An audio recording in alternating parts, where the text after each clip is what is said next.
क्या हमने कभी सोचा है? यह कलयुग है जो हमें समझाते हैं कि हमारी सतयुग में हमारी उम्र लंबी है, शरीर ताकत था और मन भी अच्छा था, एकाग्र था। तब हजारों साल तक तपस्या करके प्रभु मिलते थे। लेकिन आज आज हमारी उम्र छोटी है, शरीर बीमारियों का घर बन गया है और मन मन तो एक पल भी टिक ही नहीं पाता है। इतना भी क्यों ना समझा ले, छोटी छोटी बातों में परेशान होता रहता है। कोई डिप्रेशन में जा रहा है, कोई चिंता घेर के रख रखी है और पुराने तरीके से आज कैसे काम करेंगे। तो एक किसान अगर मई जून में तपती गर्मी में गेहूं बोने की कोशिश करेगा तो वह फसल उगेगी? नहीं उगेगी, कभी भी नहीं उग सकती, क्योंकि वह समय का मौसम गेहूं का नहीं है। कितनी भी खाद क्यों ना डाल दें, पानी क्यों ना देते, मेहनत क्यों ना कर ले, बेकार ही जाएगी।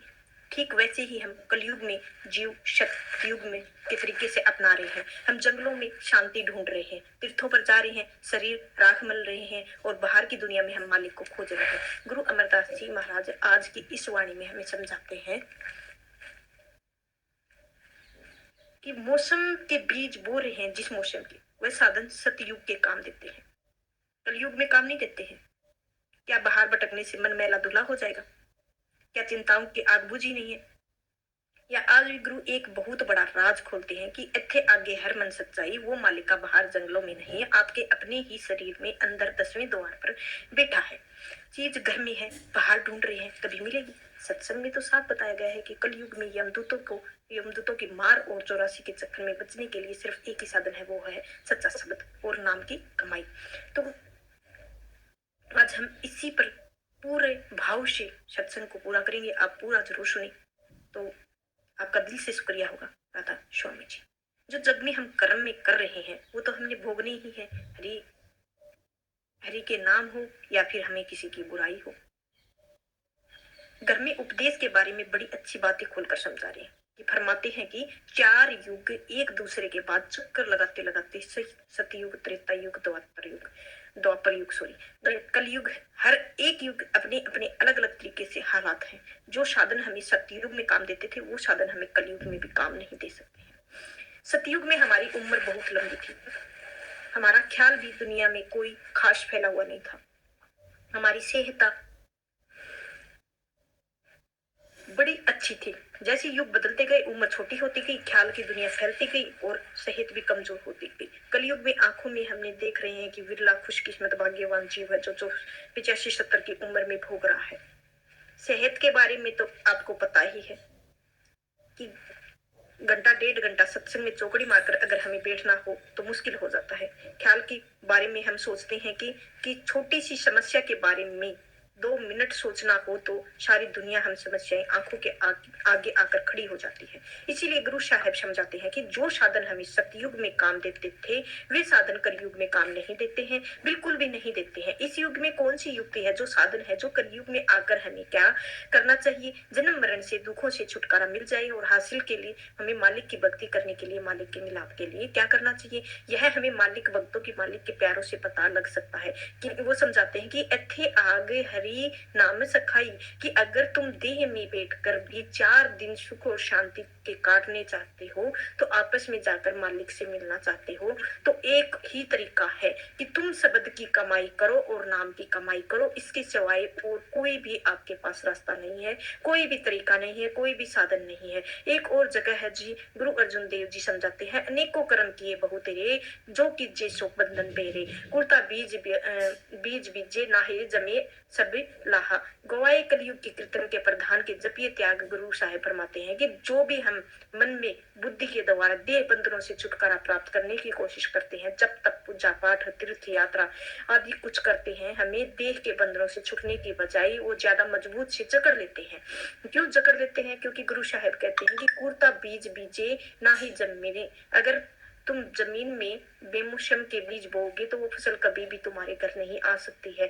जमींदारों को पता है कि अक्टूबर और नवंबर के महीने में गेहूं बोया जाता है। अगर कोई मई के महीने में या जून के महीने में गर्मियों में गेहूं बोएगा तो वो कभी प्राप्त नहीं कर सकता, चाहे कितना भी हल क्यों ना चला ले, खाद क्यों ना डाल ले, रखवाली क्यों ना कर ले, वह फसल कभी भी अपने घर नहीं ले जा सकता, कभी भी नहीं ले जा सकता। गुरु साहब फरमाते हैं कि कलयुग में कीर्तन प्रधान गुरुमुख जब ये लाए त्याना, कलयुग में अगर किसी भी चीज का महात्माओं ने खोलकर प्रचार किया है कि महिमा की है, कि उस कीर्तन की है जिससे गुरु बड़े ही ध्यान से अंतर में सुनते हैं। तो इशारा शब्द कहते हैं कि नाम की ओर कहीं बाहर नहीं। स्वामी जी महाराज कहते हैं कि कलयुग कर्म धर्म नहीं कोई, बिना उधार ना कोई, जो मर्जी उपाय कर लो भाई, जो मर्जी उपाय कर लो, तरीका सोच लो, कितना भी दान पुण्य कर लो, कितने भी तीर्थ क्यों ना लो, सरोवर में स्नान क्यों ना कर लो, ग्रंथ पोथियां वेद शास्त्र पढ़ लो, कान फड़वा लो, जटाएं रख लो, जिस्म पर भूत भी लगा लो, त्याग जंगलों और पहाड़ों में छिपकर बैठ जाओ, समाधि पर माथा टेकते रहो, लेकिन शब्द या नाम की कमाई के बगैर किसी हालत में तुम्हारा देह बंधनों से छुटकारा नहीं मिल सकता है। अगली पातशाही ने समझाया है कि संत जनों मिल पायो सच्चा नाम संभाले, तासो बंदा जे का इथे उथे नाल, साधुओं संतों और महात्माओं के पास जाकर सच्चे शब्द की कमाई करो, सच्चे नाम की कमाई करो, यही तुम्हारा असली तोसा है, यही तुम्हारी असली पूंजी है, यहाँ तुम्हारे साथ भी तुम्हारे साथ ही जाएगी। इसीलिए कोई चोर भी नहीं चुरा सकता है, आग भी नहीं जला सकती है, इससे कोई भी छीन नहीं सकता है। तो बड़ी महाराज जी प्यार से समझाया करते थे कि गुरु का संभाले चल, यही है दाम, यही दाम गठबंध वंदना, जो चीज दुनिया में से तुम पल्ले बांध कर ले जा सकते हो वह केवल केवल शब्द की कमाई है, नाम की कमाई है। गुरु नानक देव जी की वाणी, बिना नावे के संग ना साथी मुक्त तवाणिया। और गुरु साहिब कहते हैं कि अच्छी तरह से इस चीज में मन में गांठ बिठा लो कि नाम की कमाई के सिवाय कोई चीज तुम्हारा साथ नहीं देगी। जब भी तुम मुक्ति हासिल करोगे केवल शब्द की कमाई करके, नाम की कमाई करके। तीसरी पातशाह है समझाते हैं कि अमरदास जी कहते हैं कि संतो गुरुमुख पूरा पाई और राई नाई। तो ऐसे ही समझा रहे हैं कि जो भी हमने करना है वो कलयुग की तरह नहीं करना है, सतयुग समझ के ही करना है। और नामो नामो पूज कराई, हमें माने कि कोई भक्ति और प्यारा संत सतगुरु मिल जाए तो हमें शब्द नाम की कमाई करने का तरीका और साधन समझा सकता है।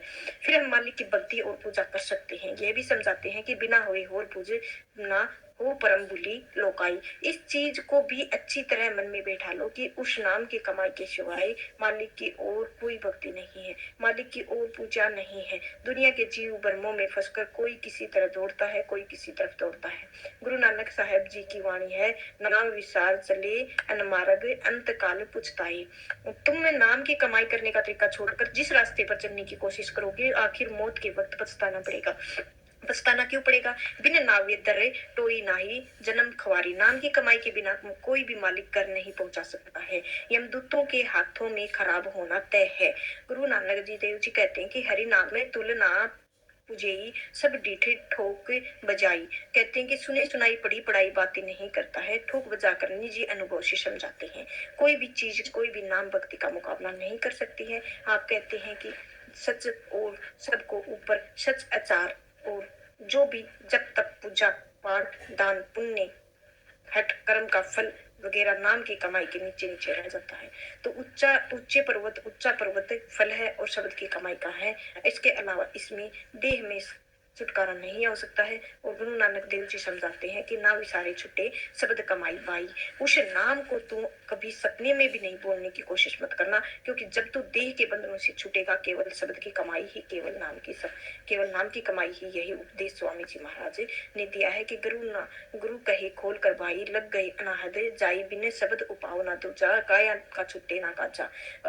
आप सावधान करते हैं कि अच्छी तरह से इस बात को मन में बिठा लो कि शब्द की नाम की कमाई सिवाय में तुम्हारा देह के बंधनों में कभी छुटकारा नहीं हो सकता है। फरमाते हैं कि सूरत शब्द की कमाई करना, सब जतन दूर अब धरना। सिर्फ सूरत शब्द का अभ्यास करना है और उपाय करना है कि तरीके की सोचना है और जरूरत है। यही कबीर साहब कहते हैं कि जब नाम हृदय में तरा पाया, पाप का नाश मानो जिंदगी आग की पूरी पुरानी घास है, कितनी भी बड़ी क्यों ना हो घास, ढेर लगा दें, क्यों ना इकट्ठा कर ले, आग की एक ही चिंगारी पूरी घास को जलाकर राख कर सकती है।